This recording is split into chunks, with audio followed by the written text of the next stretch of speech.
Hey everybody, welcome back to the Preacher and the Prodigy, our college football prediction podcast. We are now definitely in the back half of this 2021 season. We are at week number 8. And I think we're still maybe a week or two away from one of those super Saturdays where there's a lot of big-time top 15 versus top 15. You know what? I think that could be next week. Because there's Penn State, Ohio State, Michigan State. There's,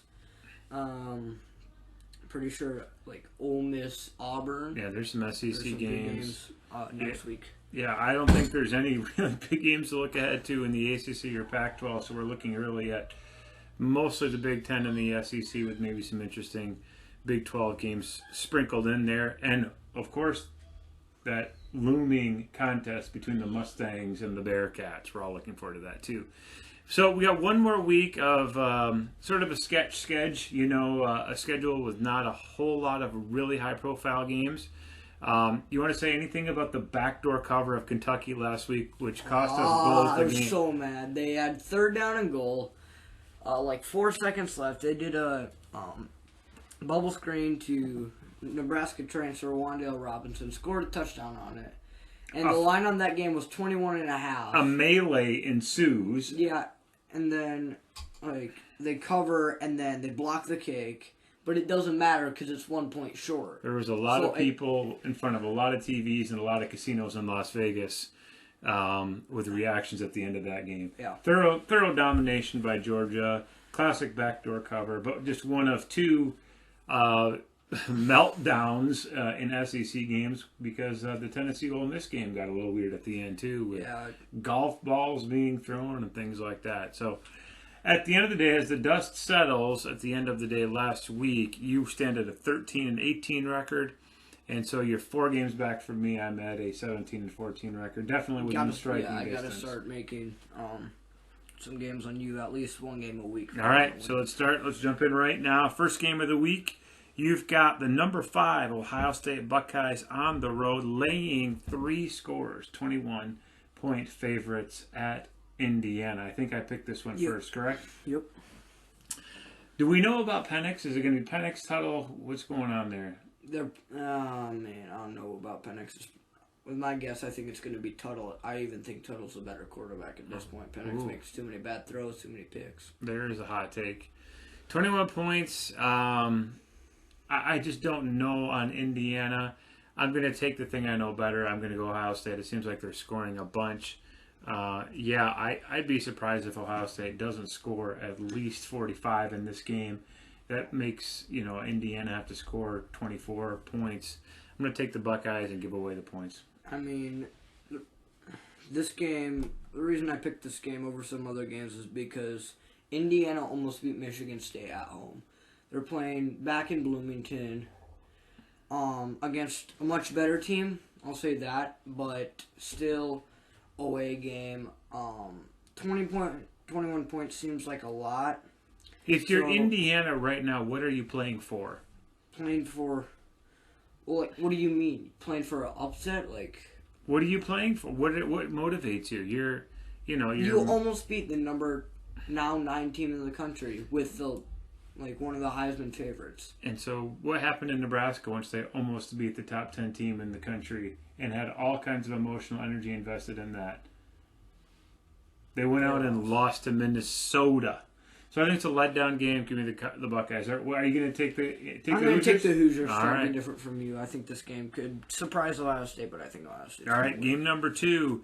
Staying in the Big Ten, it's the unranked Wisconsin Badgers on the road at Ross-Ade Stadium, playing the 25th ranked Purdue Boilermakers. Purdue flying high after their win in which they beat the number 2 out of the Iowa Hawkeyes and chirped about it on Twitter. David Bell with a huge game. George Karlaftis doing George Karlaftis things.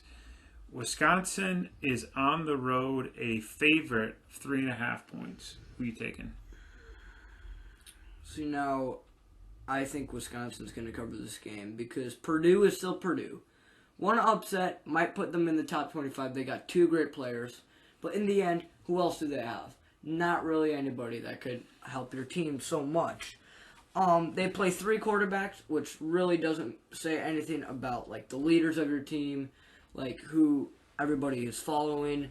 And Wisconsin, I just think is like, think Purdue with only 2 players in Wisconsin, with a bunch of guys who can just ground and pound and control the game. I think Wisconsin's going to win this one. I'm going to agree with you. I think Wisconsin is built better for this. Purdue has one game a year where they do something incredible. They had it last week. I think Iowa got a little bit exposed as a pretender who relies too much on the turnover game. I think Wisconsin had looked good in their last game. Granted, it was against Illinois, but I think they had a bye week last week, if I'm not mistaken. So had some time to get things straightened out with Mertz and the offense. Hopefully they'll settle on tailback, whether it's Malusi or Berger or whatever those guys. But I'm going to go with Wisconsin. I'm pretty sure Berger got released from the team or something. I remember seeing that. But yeah, Graham Mertz is going to be back, so no more Garrett Wolf. Game number 3. Coming to you from the Rose Bowl, the 10th ranked Quack Attack, the Oregon Ducks, traveling down to Los Angeles, where they are a 1-point road underdog to the home UCLA Bruins. UCLA up and down this year, kind of unpredictable what we're going to get out of them. Oregon is getting a point there. It's a tough game to predict. I wouldn't have picked this one on there because I do not have a feel for this game at all. I've gone with 2 favorites. I'll go with the underdog this time. Give me the Bruins at home. These, in my opinion, are the 2 best teams in the Pac-12. I think off the top of my head. These. But you're so disrespectful to the Arizona State Sun Devils. Okay, well, boo-hoo. UCLA has Zach Charbonnet. He's popping off. Has another pretty good running back, Britton Brown. He's got the most mobile quarterback, maybe besides Anthony Brown in the Pac-12. They've got a very good defense. They're very well coached. They've just been looking very good this year. And when they've lost close. And I think Oregon traveling to UCLA, they went to Ohio State, beat them there. But I think it's going to be a different feel for this UCLA team. I'm going to take UCLA to cover also. All right. Game number 4 here in our home state of Iowa in the city of Ames. The undefeated Cowboys of Oklahoma State. An 7-point underdog to the hometown Cyclones. Is this the game that Iowa State puts it back together, gets right? Or do you think that Oklahoma State keeps rolling and can keep it within a touchdown? At home, giving away 7 seems like a lot against the number 8 team. It really does. And I know a lot of people don't think Oklahoma State's legit, even though they're 6-0. They've beaten some pretty good teams. They just beat Texas, came back from that game, and beat them by 8. I mean, yeah, they went to Texas too. I gotta go Oklahoma State. I mean, Iowa State has not been near as good as I thought they'd be. Brock Purdy almost lost his job to Hunter Deckers. I'm going to take Oklahoma State because 7 seems like a lot, and they're a number 8 team. They're undefeated. They just went to Texas. I beat them there.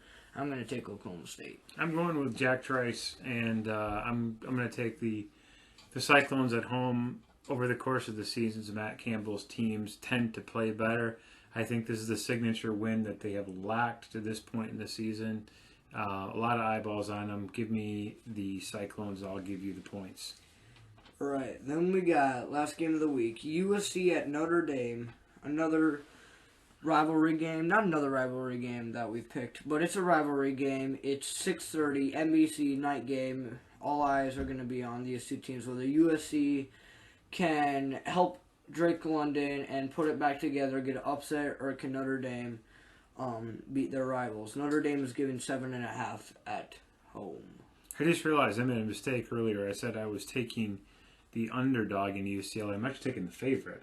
Yeah. I've taken the favorites in each one of these games. I'm giving away a lot of points. I'm keeping it rolling. I'm going to give away the 7 points. Again, also, like their counterparts across town, the USC Trojans have been all over the place, but more down than up. I think this is an important game for the rivalry. I think Brian Kelly will have his guys ready to go. I'm going to go with the Fighting Irish to win this game by more than 7 points. Yeah, so USC not been looking great. Lost big to Oregon State at home. Fired Coach Clay Helton. Has two great players, both named Drake. Drake London and Drake Jackson. One on offense, one on defense. Both those guys are incredible. Both those guys are top 2 rounds NFL. I had Drake London in my Heisman top 3. But when you travel to Notre Dame at night, it's really hard to win there. Notre Dame, even though having a rocky start, has been looking solid these last couple of games that they've played.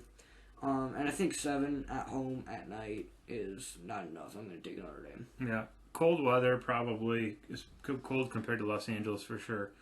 So we disagree on 2. We agree on 3. And we'll see where things go from this point on. Any other... Wait, hang on. Disagree on... I took Indiana. And you took Oklahoma State. Yeah, okay. All right, I see. I'm laying points in every one of these games. So what are we going to say games to watch for around the country? Because there's Clemson at Pittsburgh, and Kenny Pickett is going off against the former bully of the ACC. Yeah, what is the line on that one? Who's favored?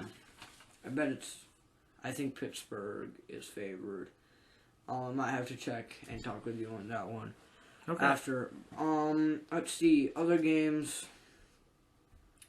Not really much else. Yep. Yeah, I can't think of anything else off the top of my head. Well, we'll see where things go from here. And until next time, I'm the Preacher. Prodigy.